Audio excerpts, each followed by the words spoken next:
भारत इतना खूबसूरत मुल्क है। इस मुल्क की हरियाली और माल दौलत दिल को लुभा रहे हैं, लेकिन सोचता हूँ यूरोप कैसे जाए। वेल वेल वेल, क्या सोच है? यह तो बहुत आसान है। यहाँ के लोग मूर्ख हैं। हम इनसे भोले बनकर मिलेंगे। जब पांव जम जाएंगे और लोग हमारी बातों पर यकीन करने लगेंगे, फिर हम उन्हें ऊंचे ऊंचे ख्वाब दिखाएंगे। वो उसको हकीकत समझकर हमें अपना मसला समझने लगेंगे।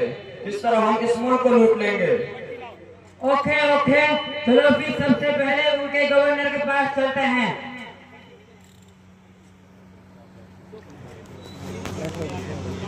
हुजूर हमें माफ कर दो, हुजूर हमें माफ कर दो। जहाँ पना हम आपकी दरिया दिली और रहम दिली और मालदारी की चर्चा सुनकर 7 समंदर पार करके यहाँ आए हैं। हमारे पिछली गलतियों को माफ करके हमें एक मौका और दीजिए। हम शर्मिंदा हैं, प्लीज हम आपसे रिक्वेस्ट करते हैं, हमें थोड़ी सी जगह में तिजारत करने की इजाजत दे दो। हमारे हाल पर रहम करो। हम आपको यकीन दिलाते हैं कि हम आपको उसूल के मुताबिक काम करेंगे। चलो ठीक है, अगर आपका मकसद सिर्फ तिजारत का है तो हम आपको आपकी मांगी हुई जमीन से भी ज्यादा देते हैं, लेकिन याद रहे वो गलती दोबारा न दोहराई जाए। थैंक यू, जहाँ बड़ा शुक्रिया। सिग्नेचर कर दीजिए।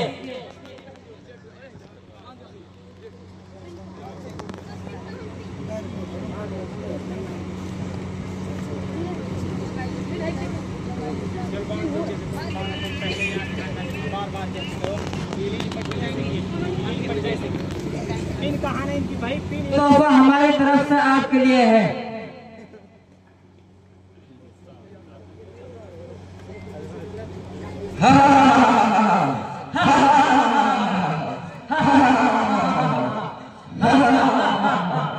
आज आपने पहले मिशन में कामयाब हो गए। हम आज से काम शुरू करते हैं। हमारी कंपनी का नाम होगा ईस्ट इंडिया कंपनी। चलो काम पर लगो, गो फास्ट। ये था अंग्रेजों का वो नक्शा कि किस तरह हिंदुस्तान में दाखिल हुए। फिर एक वक्त वो आया कि ये जब अपनी चापलूसी और जी हुजूर के जरिए यहाँ के छोटे छोटे इलाकों पर कब्जा करते गए, यहाँ तक कि हमारे ही लोगों के खिलाफ खड़े होने लगे और हमारे लोगों को आपस में भड़का कर उन्हें लड़वाने लगे। फिर ऐसे नाजुक वक्त में अल्लाह तबारक व तआला ने शेर मैसूर टीपू सुल्तान को पैदा फरमाया और उनके वालिद साहब हैदर सुल्तान को। अल्लाह तबारक व तआला ने हैदर सुल्तान और टीपू सुल्तान के जरिए फिर इन अंग्रेजों की बात को इस तरह समझवाया कि हैदर सुल्तान और टीपू सुल्तान ने फौरन मारिका आराई शुरू कर दी, जिससे इन अंग्रेजों को एक बार फिर शिकस्त का और शर्म का सामना करना पड़ा। बहरहाल मैं इसी जंग की अक्कासी करने के लिए चंद बच्चों को मदऊ कर रहा हूँ, जो आप हजरात के सामने मैसूर के सुल्तान टीपू सुल्तान की दास्तां और उस जंग की अक्कासी पेश फरमाएंगे। मेरी आप हजरात से गुजारिश है कि आप इन बच्चों की साथ साथ हौसला अफजाई भी फरमाते रहें।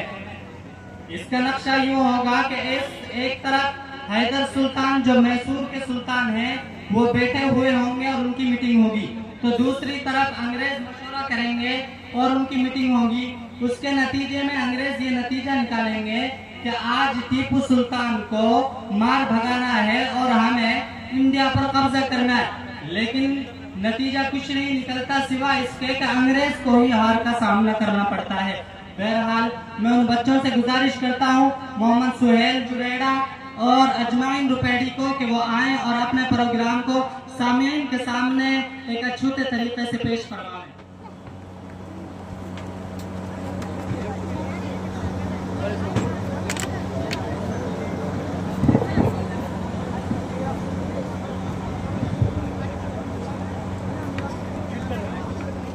अस्सलाम वालेकुम हैदर भाई। वालेकुम अस्सलाम। आओ वासी खान बैठो। क्या हो वासी खान, ईस्ट इंडिया कंपनी का मिजाज कैसा है? इंशाअल्लाह हैदर भाई, आरकाट की जमीन आपके कदम चूमेगी और मद्रास टीपू की तलवार के साए में होगा। खुदा तुम्हारी जबान मुबारक करे वासी खान। तो फिर ठीक है, अंग्रेज अपनी हसरत पूरी कर ले, ये हसरत निकालेंगे कि एक तरफ कहर हैदरी होगा तो दूसरी तरफ जलाल टीपू सुल्तान।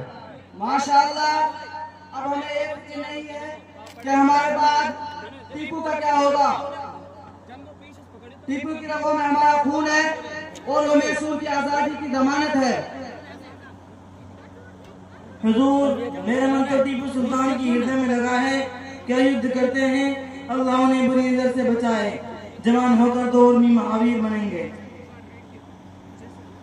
सुना है ईस्ट इंडिया कंपनी की तरफ से ये मैसूर के खिलाफ एक फैसला कुन जंग होगी और उस मकसद के लिए खास इंग्लिस्तान से कई जर्नल 30 मार्का बुलवाए गए हैं। हाँ, सदरलैंड जनरल जो हिंदुस्तान की जमीन पर कदम रखते ही गर्मी के मारे रश्का कर गिर पड़ा था, बड़ी मुश्किल से होश में आया।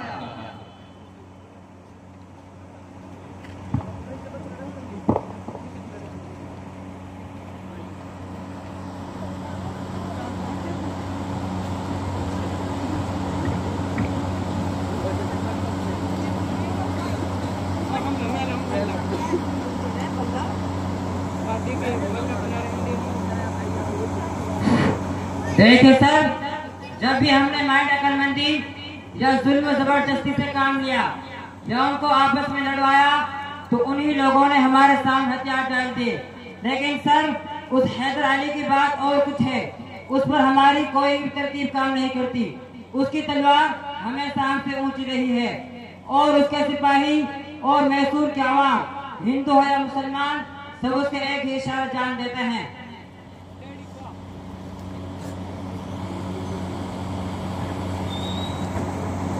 इसका एक ही इलाज है, वी मस्ट फिनिश हिम, कि हम इन सबको मार दें।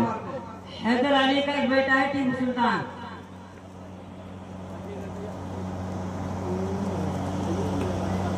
यस यस, कॉलोन है इसमें। हमको भी टीपू के बारे में कुछ और बताओ। जनरल सदरलैंड सरोइज्म में, हिम्मत में, बहादुरी में, पॉपुलैरिटी में टीपू अपने बाप से कम नहीं है। Any weakness? No sir, doesn't drink. Sir, उसकी शोहरत पूरे हिंदुस्तान में फैल गई है। हमारे खिलाफ सारे हिंदुस्तान की नजर टीपू सुल्तान पर लगी हुई है और हमारे अंग्रेज वो हीरो की तरह पूजा जा रहा है और उसकी इतनी ढाक बैठ गई है कि हमारे कुछ अंग्रेज ऑफिसर और सिपाही उसका नाम सुनकर कांप जाते हैं और भाग जाते हैं। खामोश, चुप रहो, हम देखेंगे वो कितना बहादुर है। उसे जंग का पैगाम भेज दो। Okay sir.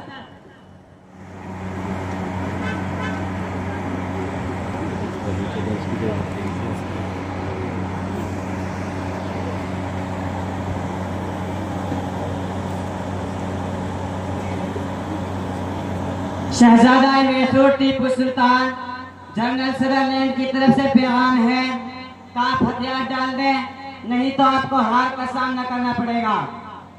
खबरदार अंग्रेज भेड़िए, नमक हराम हो। हमने तुम्हें पहले भी कई जंगों में मार भगाया है, इसी तरह आज भी मार भगाएंगे। अब इससे पहले कि मैं तुम्हारा सर कलम कर दूं, निकल जाओ यहाँ से, दफा हो जाओ। सर, वो जंग करने के लिए तैयार हैं। फौरन फौज को इत्तला कर दीजिए। वो बस आपके साथ तैयार है।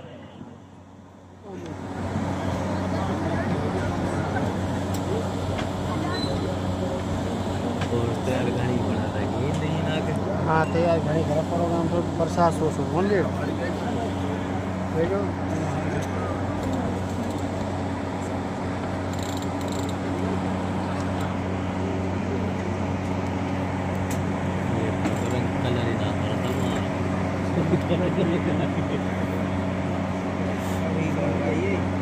मैसूर के जानिसार बहादुरों, आप दुश्मन हमसे जंग करने के लिए हमारे दरवाजे पर खड़ा है। वो हमसे मुकाबला करने के लिए अपनी सारी ताकत समेट लाया, जिसकी मिसाल हिंदुस्तान की तारीख में नहीं मिलती। आपने पहले बहुत से लश्करों का मुकाबला किया, लेकिन ऐसा लश्कर कभी जमा नहीं हुआ। दुश्मन की ताकत हमसे कई गुना ज्यादा है, लेकिन बहादुरी में हमारा एक सिपाही दुश्मन के 10-10 सिपाहियों पर भारी है। आज भी हम बनामे खुदा बनामे वतन जंग करेंगे। शहजादा मैसूर टीपू सुल्तान, सल्तन खुदादाद, नाराए तकबीर, हिंदुस्तान। मेरा शेरो हमला करो, टूट पड़ो, अल्लाहु अकबर।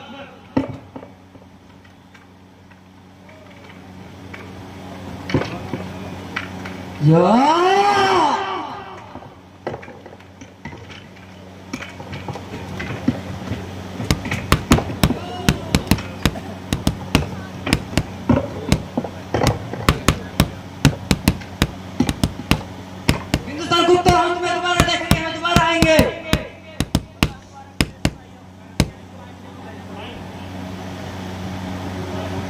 फतह मुबारक मेरे जवाब सिपाहियों, अभी ऐसी बहुत सी जंगों को लड़ना है। शहजादा मैसूर टीपू सुल्तान, सल्तनत खुदादाद, नाराए तकबीर, हिंदुस्तान। मोहतरम हज़रात, जैसा कि आपने देखा कि टीपू सुल्तान ने कई जंगों में बुरी तरह को मार भगाया, कई जंगों में अंग्रेज को बहुत बुरी तरह मार भगाया, लेकिन एक वक्त ऐसा आया कि जंग में वसाइल की किल्लत और अपनों की गद्दारी की वजह से इन फरंगियों के सामने, इन अय्यारों के सामने, इन सरकशों के सामने टीपू सुल्तान को हार का सामना भी करना पड़ा। मेरे मोहतरम बुजुर्ग और दोस्तों, सिर्फ अगर टीपू सुल्तान को किसी वजह से हार हुई थी तो वो सिर्फ अपनों की गद्दारी की वजह से। और टीपू सुल्तान का ये मकौला भी मशहूर है जो उन्होंने दौरान जंग अंग्रेज से कहा था कि शेर की एक दिन की जिंदगी गीदड़ की 100 साल जिंदगी से बेहतर है। बकौले मिर्जा गालिब ने इसको अपने कौल में इस तरह नकल किया है कि शेर अच्छा है जिसे मोहलत एक रोजा मिली, शेर अच्छा है जिसे मोहलत एक रोजा मिली, या वो गीदड़ जिसे बख्शा गया 100 साल खुलूद। मोहतरम हज़रात, बहरहाल मैं उसी जंग सानी की और आखिरी जंग की अक्कासी करने के लिए चंद बच्चों को मदऊ कर रहा हूँ, जिनसे मेरी मुराद मोहम्मद सयान मुंगस का और मोहम्मद आमिर थलचाना को, कि वो आए और इस जंग के नक्शा सामीन हज़रात के सामने पेश फरमाएं। सर, आपके हुक्म के मुताबिक तमाम जरूरत के हथियारों का जखीरा कर लिया गया है। वाह, ये तो तुमने बहुत अच्छा किया है। तो चलो फिर अपने उसूलों पर मुकम्मल अमल करके उनमें फूट डालकर हुकूमत की शुरुआत करते हैं। सर, हमने बंगाल, बिहार और उड़ीसा वगैरह की छोटी छोटी रियासतों को कमजोर करके अपने मातहत कर लिया है, बट अभी भी एक बड़ी रुकावट बाकी है और वह है मैसूर के टीपू सुल्तान, जिनसे हम पिछली कई बड़ी जंगों को बुरी तरह हार चुके हैं। इसको भी देख लेंगे। देखो कमांडर, या तो तुम भी जानते हो कि हम उसको सीधे सीधे नहीं हरा सकते। चलो फिर उसकी फौज में कोई ऐसा आदमी तलाश करो जो हमारा साथ दे सकता हो, उसकी हर डिमांड पूरी करो, उसको ओहदों का ऊंचा ऊंचा ख्वाब दिखाकर अपना कुत्ता बना लो। सर, ये काम तो हम पहले ही कर चुके हैं और हमारे वफादार कुत्ते वहाँ मौजूद हैं। वाह, तभी तो मैंने तुमको अपना कमांडर चुना है।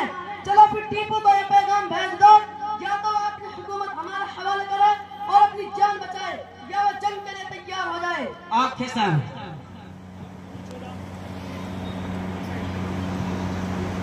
हुजूर, आपके लिए हमारा अमीर की तरफ से पैगाम है, ये लीजिए।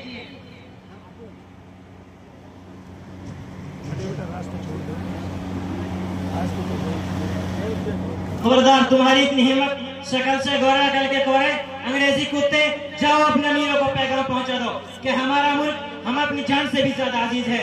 या तो सुधर जाओ, नहीं तुम्हें गुज़िश्ता जंगों की तरह मार भगाएंगे। भगोड़ो, हम अपने मुल्क के खातिर खून के आखिरी कतरा तक लड़ेंगे। हम अपने मुल्क की हिफाजत करेंगे, चाहे उसकी कीमत हमारी जान ही क्यों ना हो। इससे पहले कि मैं तुम्हारी गर्दन उड़ा दूं, निकल जाओ यहाँ से, दफा हो जाओ।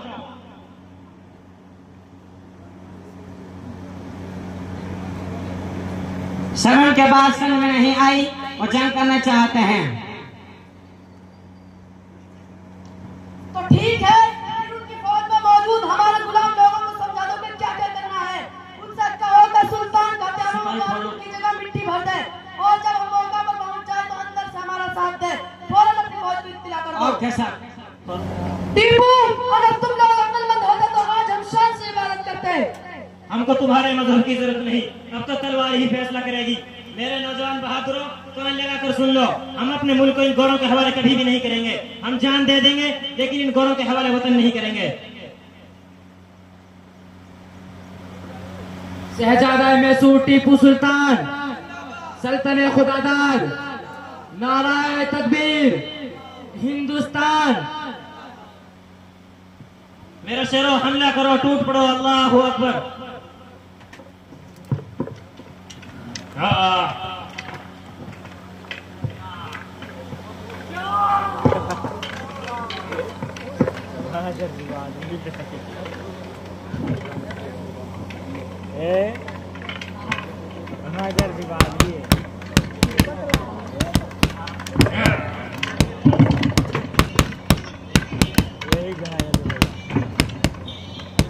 ऐ सुल्तान, आप हथियार डाल दीजिए, शायद कि हम आपके वक़ार का लिहाज करते हुए हम आपकी जान बख्श दें।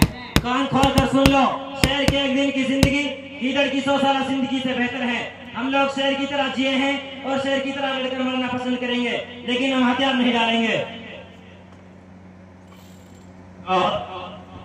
रुजगद्दार कहाँ भागता है, सुल्तान को मौत मुंह डालकर आदमी तो तेरे छोड़ेगी नहीं। सर सुल्तान टीपू मारे गए, लेकिन अफसोस की बात यह है कि हमारा वफादार कुत्ता मारा गया। अच्छा वो कुत्ता मारा गया, अगर वो कुत्ता जिंदा होता तो वो भौंकता। अब उसका मुंह बंद करने के लिए कम से कम चारा तो नहीं डालना पड़ेगा। आइए सर सुल्तान टीपू की लाश देख लीजिए, ये है सुल्तान टीपू की लाश।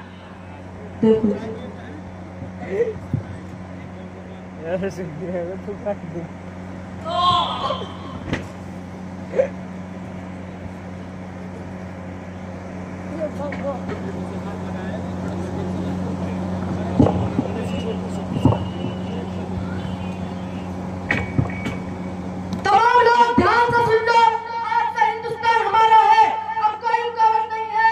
अब यहाँ हमारी हुकूमत चलेगी। कमांडर तमाम अफसरों की फौरन मीटिंग बुलाई जाए। आज से हिंदुस्तान वाले हमारे गुलाम है।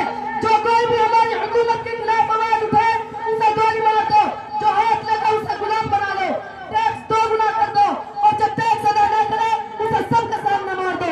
उनके बच्चों को अपने गुलाम बनाने के लिए स्कूलों का निजाम बदल डालो, ताकि बच्चे हमारे स्कूलों में आए और हमारी पैरवी करें। हुजूर, आपने टैक्स 2 गुना कर दिया है।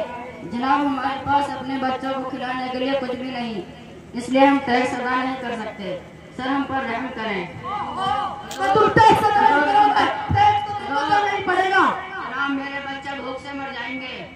चल निकल यहाँ से।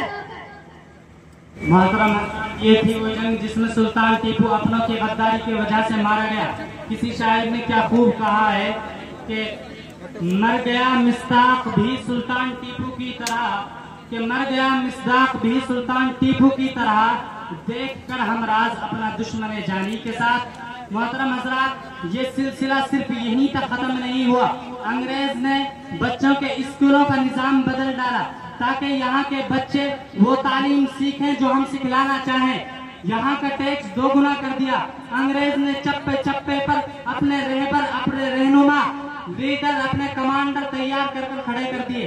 गर्जिए के हर फर्द पर जुल्म सितम के पहाड़ तोड़े जाने लगे। एक वक्त ऐसा आया कि जब हिंदुस्तान में दिल्ली में कोई बंदा मरता और उसकी जनाजे की नमाज पढ़ाने के लिए उलमा की शदीद जरूरत पड़ती, तो लोग बाग देखने के लिए उस गांव में जाते कि इस गांव में 10-20 उलमा इकराम रहते थे। लेकिन वहां जाकर देखते हैं कि अंग्रेज ने उलमा इकराम को कत्ल कर दिया है। उससे आगे जाते हैं, उस गांव में देखते हैं दोस्तों, मुसलसल गांव में चलते चलते यहाँ तक के नतीजा ये निकलता था कि वो लाश सड़ जाती थी और जनाजा पढ़ाने के लिए कोई आलिम नहीं मिलता था।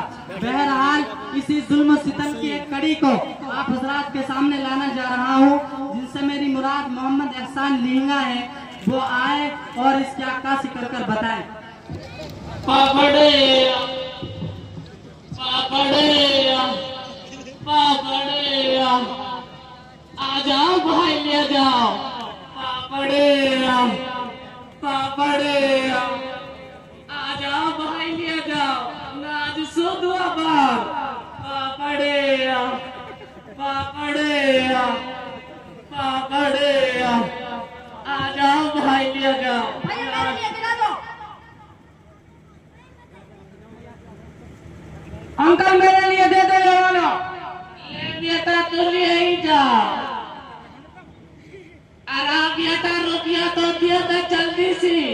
तहारी ताई बाढ़ती अगरी होएगी।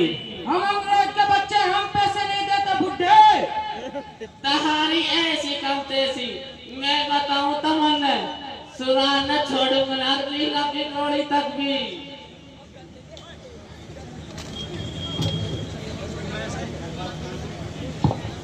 डैडी वो बुढ़ा हमसे इन चीजों के पैसे मांग रहा है और उसने हमको मारा है। डैडी मारो आप उस बुढ़े को।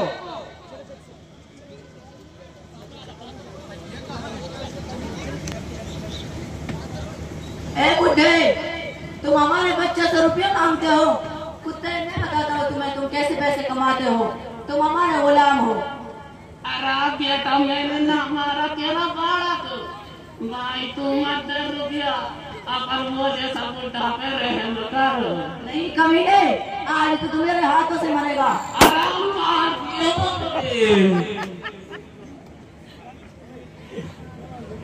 आराम मार दियो, आराम मार दियो, आराम मार दियो।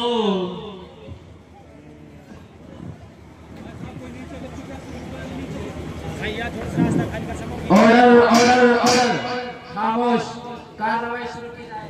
हम तला बताओ क्या मामला है। आराम बेटा कहाँ बताओ, इन अक्त के डंडे तो हमारी नाक में दम कर रखो। मैंने इनका बाड़ा कम से कुछ भी ना कही। ये अंग्रेज ना, ये काई पे भी रहम ना करे, ना बुढ़ा पे रहम करे, ना ये बच्चा पे रहम करे, ना ये जवान पे रहम करे, ना ये औरत पे रहम करे। बेटा इनका बाड़ा करने बोले पापड़ा का रुपया भी ना दिया और मेरे ऊपर इल्जाम लगा रहा कि या बुढ़ा ने मारो और या अंग्रेज का बच्चा ने चल मारो। बेटा जज साहब, अब सारा मामला आपके सामने है, आप जो फैसला करेंगे मंजूर होगा। आप बताइए क्या मामला है। हमको कुछ नहीं बताना, बस इस बुढ़े को जेल में डाल दो। तमाम सबूत और गवाहों को मद्देनजर रखते हुए अदालत इस नतीजे पर पहुंची है कि इस बुढ़े को उम्र कैद के लिए काल कोठरी में डाल दिया जाए। मुझे सब बुढ़ा रहम कर, हमारी ताई मर जाएगी और मेरा बड़ा छोटा रह जाऊंगा।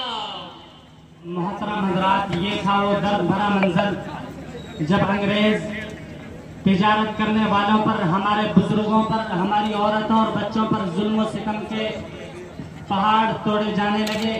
और ये जुल्म सिर्फ यहीं पर खत्म नहीं हुआ, बल्कि सन 1857 ईस्वी की बगावत का अंग्रेज ने मुसलमानों से सख्त इंतकाम लिया। मस्जिदों को वीरान कर दिया, नाहक गोलियां चलाई। दिल्ली का चांदनी चौक ही नहीं बल्कि दिल्ली के हर चौराहे पर सूलियां नस्ब कर दी गई। दिल्ली और दिल्ली के बाहर दरख्तों पर फांसी के फंदे लटका दिए गए और उलमा को हाथियों पर बिठाकर उलमा की गर्दनों पर फांसी के फंदे डाल दिए जाते और हाथियों को नीचे से तला दिया जाता। मोहतरम हजरात, उलमा को तोपों के मुंह के सामने बांध दिया जाता और फिर तोपों को दाग दिया जाता।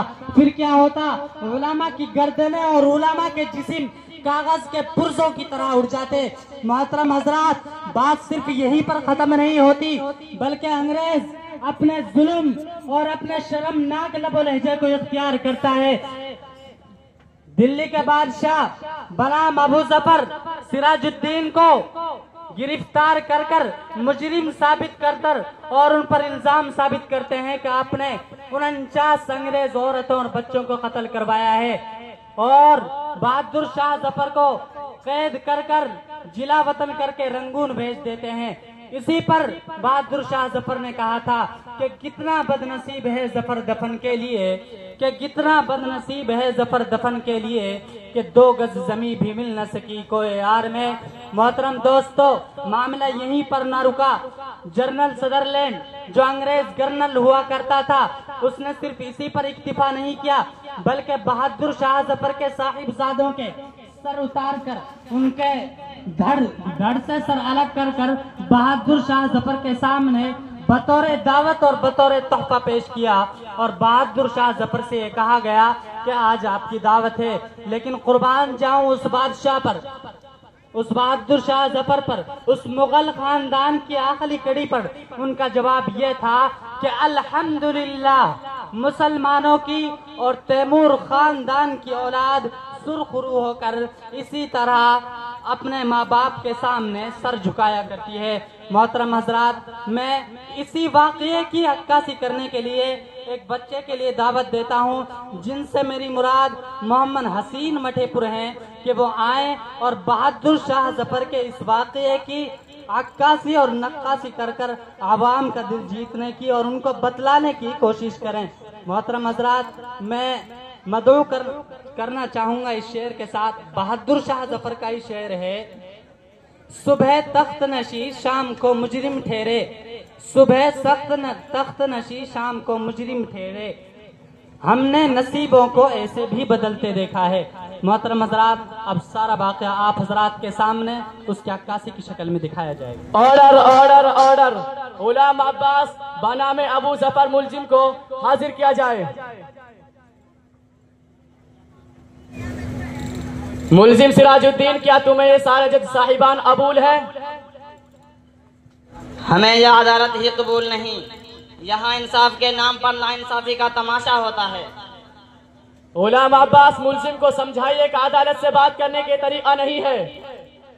मुलजिम, जब हम इस अदालत को तस्लीम ही नहीं करते तो मुलजिम कैसे हो गए?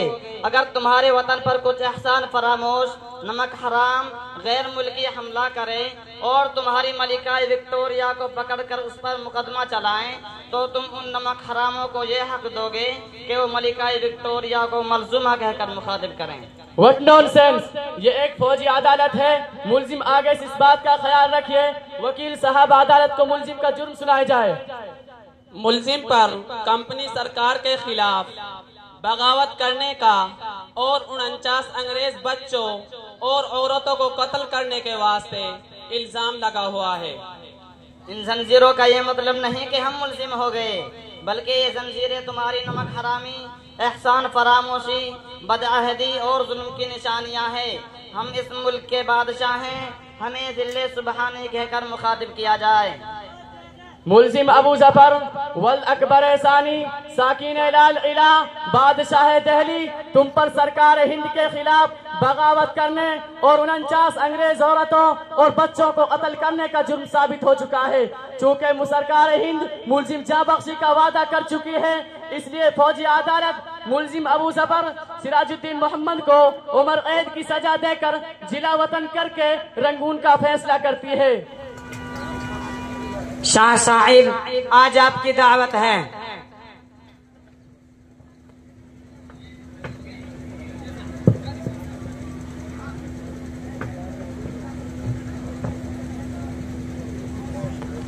ये लीजिए शाह साहिब,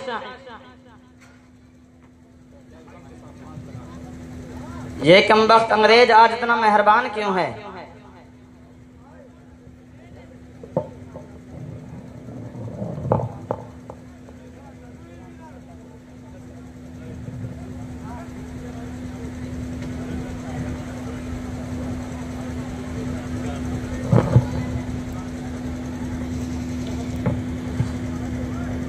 तैमूर की औलाद इसी तरह सुरखरू होकर बाप के सामने अपना फर्ज अदा करते हैं।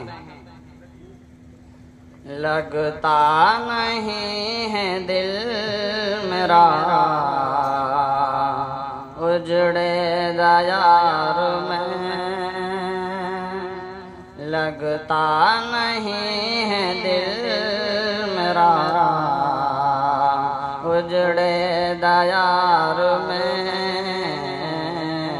किसकी बनी है आलम ना पायदार में, किसकी बनी है आलम ना पायदार में। बुलबुल को पास बासना सैयाद से गिला, बुलबुल को पास बासना सैयाद से गिला, में फसले बहार में किस्मत में कैद थे फसले बहार में लगता नहीं है दिल मेरा उजड़े दयार में इन हसरतों से कह दो कहीं और जा इन हसरतों से कह दो कहीं और जा इतनी जगह कहाँ दिल दागदार में इतनी जगह कहाँ है दिल दागदार में लगता नहीं है दिल मेरा उजड़े दयार में किसकी बनी है आलम ना पायदार में एक शाख गुल पे बैठ के बुलबुल है शादमा एक शाख गुल पे बैठ के बुलबुल है शादमा कांटे बिछा दिए हैं दिल लालजार में कांटे बिछा दिए हैं दिल लालजार में लगता नहीं है दिल मेरा उजड़े दयार में किसकी बनी है आलम ना पायदार में उम्रे दराज मांग कर लाए थे 4 दिन उम्रे दराज मांग कर लाए थे 4 दिन 2 आरज़ों में कट गए 2 इंतज़ार में 2 आरज़ों में कट गए 2 इंतज़ार में लगता नहीं है दिल मेरा उजड़े दयार में किसकी बनी है आलम ना पायदार में फैला कितना है बदनसीब ज़फ़र दफन के लिए कितना है बदनसीब ज़फ़र दफन के लिए 2 गज़ ज़मीन मिल न सके कोई यार में 2 गज़ ज़मीन मिल न सके कोई यार में लगता नहीं दिल मेरा उजड़े दयार में किसकी बनी है आलम ना पायदार में लगता नहीं है दिल मेरा उजड़े दयार में। इससे पहले का आप हजरात के सामने प्रोग्राम की आखिरी और एक अहम कड़ी को पेश किया जाए, जिसमें तक़सीम हिंद और क़याम पाकिस्तान का मसला बखूबी बच्चों ने अदा किया है और आपके सामने अदा कर कर और उसकी अक्कासी कर कर दिखलाएंगे। उससे पहले मैं चाहता हूं कि एक तालिब इल्म को दावत दूं जो आप हजरात के सामने सिर्फ 1.5, 2 या 3 मिनट की तकरीर पेश करेंगे इंग्लिश में, और उसमें वो टीपू सुल्तान और हैदर सुल्तान के बारे में बतलाएंगे कि उन्होंने किस तरह अपनी जानो तन की कुर्बानियों से हिंदुस्तान को कई मर्तबा अंग्रेज के पंजे से बचाया है। मेरी गुजारिश है मोहम्मद उमैर से कि वो आएं और अपनी तकरीर को मुख्तसर अंदाज में पेश फरमावें। अस्सलामु अलैकुम व रहमतुल्लाहि व बरकातुहू। नहमदुहु व नुसल्ली अला रसूलिहिल करीम, अम्मा बाद। My praise be to Allah, the creator of the worlds, and peace and blessings be upon his prophet Muhammad sallallahu alaihi wasallam, the head of all messengers, upon his family and all his companions. In this gathering, I will shed some light on the sacrifices of Indian Muslims for freeing from the clutches of the English. Dear audience, onslaught of Europe on India start with the Portuguese pirates in 17th century, but it was heightened when the Englishmen of East India Company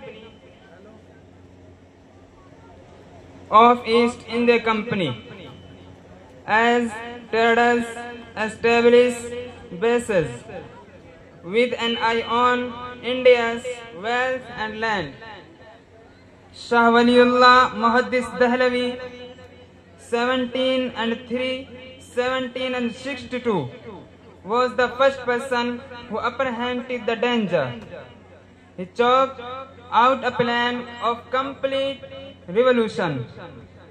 Shah Waliullah's various books reflect his thought and propound a complete framework. Shah Waliullah is the front runner of this field.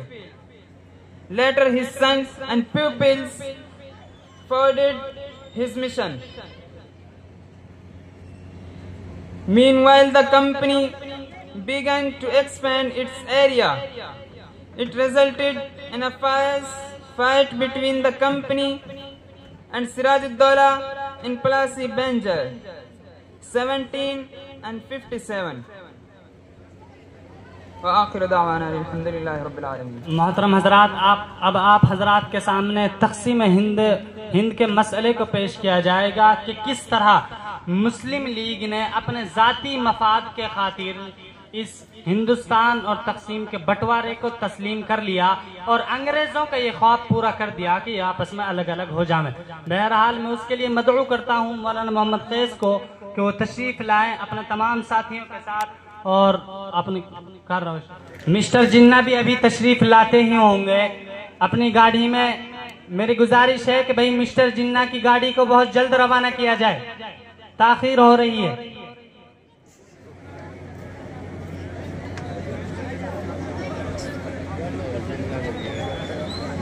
Mister जिन्ना आ चुके हैं, भाई आप तशरीफ रखें और संजीदगी का माहौल बनाए रखें।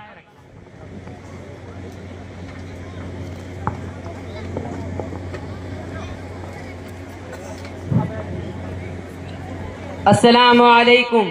वालेकुम अस्सलाम व रहमतुल्लाहि व बरकातुहू। मौलाना साहब, हमको अलग मुल्क चाहिए जहाँ पर हुकूमत होगी मुसलमानों की और कानून खुदा का चलेगा। हिंदुस्तान हमारा मुल्क है, यहाँ हमारे बुजुर्ग दफन है, यहाँ हमारी मस्जिदें हैं। हम इनको किसके रहम पर छोड़ेंगे? हम कहीं नहीं जाने वाले, हम यहीं रहेंगे, यहीं जिएंगे और यहीं मरेंगे। हमको कहीं नहीं जाना है। हम अलग मुल्क लेके रहेंगे, हम यहीं रहेंगे। हम कब तक इनका जुल्म बर्दाश्त करेंगे? हमको नहीं चाहिए अलग मुल्क। चलो फिर देखा जाएगा।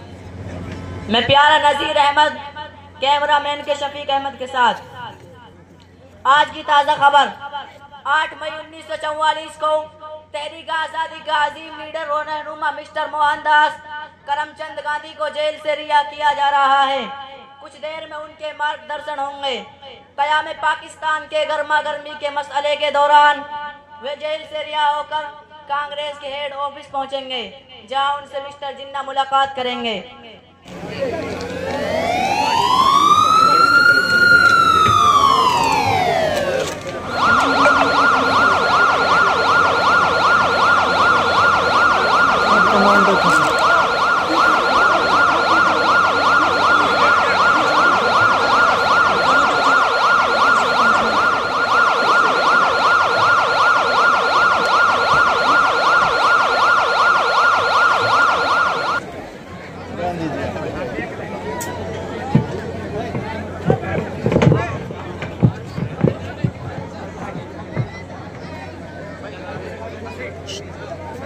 साइड में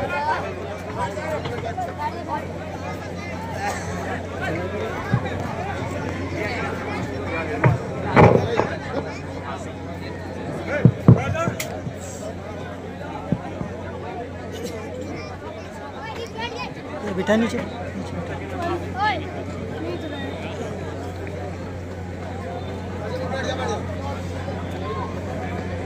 आए जिना साहब, कैसे हाल है? बस ठीक है। बताइए कैसे आना हुआ?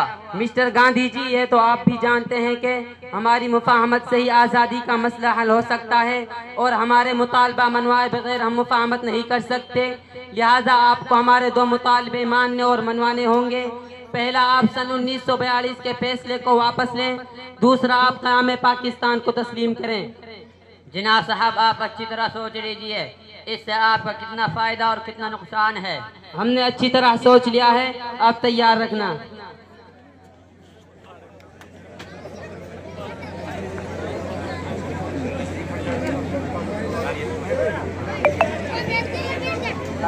अस्सलामु अलैकुम मौलाना साहब। वालेकुम अस्सलाम व रहमतुल्लाहि व बरकातुहू। सुनाओ कैसे हो मौलाना साहब, क्या हाल है? अल्लाह का करम है। आप सुनाए मिस्टर जिन्ना साहब, कैसे आना हुआ? देखिए मौलाना साहब, हम अलग मुल्क तो लेकर ही रहेंगे। मिस्टर जिन्ना साहब, आपको क्यों पड़ी हुई है अलग मुल्क की? इसमें हमारा क्या मफाद है? देखो, मैं पहले भी कह चुका हूँ और अब भी कह रहा हूँ कि हिंदुस्तान हमारा मुल्क है। यहाँ हमारे बुजुर्ग दफन है, यहाँ हमारी मस्जिदें हैं। हम इनको किसके रहम पर छोड़ेंगे? हम कहीं नहीं जाने वाले। हम यही रहेंगे, यही जिएंगे और यही मरेंगे। हमको कहीं नहीं जाना है।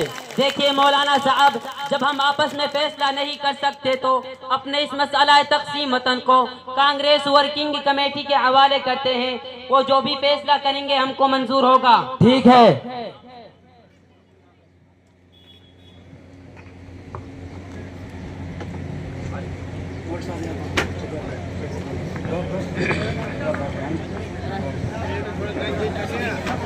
मुअज़्ज़ज़ मेंबराने कमेटी, अब आप ही इस उलझन की कुंडली सुलझाए। खुदा सही फैसला की तौफीक दे।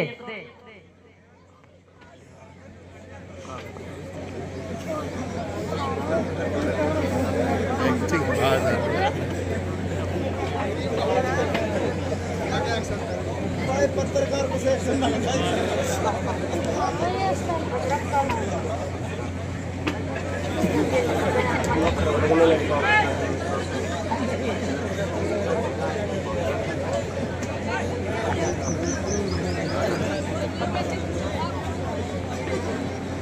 अल्लाह का शुक्र है कि अब हमारा अपना अलग मुल्क है।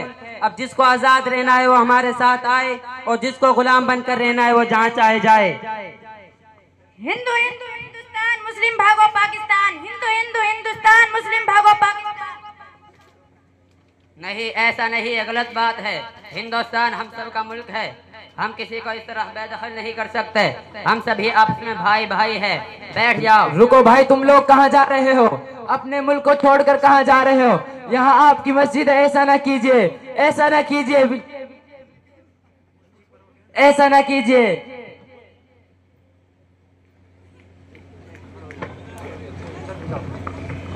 मोहतरम हजरात, जहां हमें एक तरफ आज़ादी की खुशी नसीब हुई, वहीं पर दूसरी तरफ हमें ये जुदाई का दर्द भी सहना पड़ा, जो हमें हर यौम आज़ादी और जश्न यौम आज़ादी पर याद आता है और ये याद दिलाता है कि किस तरह अंग्रेज ने हम